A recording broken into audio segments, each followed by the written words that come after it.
ใจเย็นครับพูพี่โอเอง ทำไมคนนี้มันเหมือนคนดังเลยวะ เฮ้ย เหมือนจริงๆอะไรใช่ปะ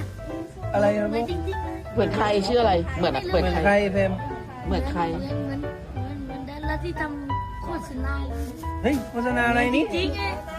โฆษณาอะไรโฆษณาอะไร ไม่รู้แต่มันเหมือนจริง เอาเหรอ ๆไม่มีโทรศัพท์เลยถ่ายรูปได้ไหม เอากลับไปเอาโทรศัพท์มา ซื้อไหนเดี๋ยวฮัฟฟู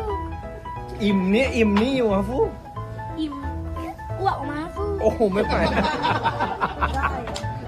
เอาซื้อ เย่ฮัฟฟู อ่ะฟูนี่เดี๋ยวซื้อเลย เอา10 ถุงไปเลยฮัฟฟู เอ้ย10 ถุงเลยเหรอ ไม่หมด ถุงเดียว 1 2 3 4 ถุง เอาไปถุงนึงให้100เลย อู้ของครับ ได้หมด อ้าวอาฟูเขาให้100ให้ถุงจริงๆเหรอตกลงชื่ออะไรชื่อเฟรม รู้ได้ไง กูบอก ไม่กินหมดได้ป่ะ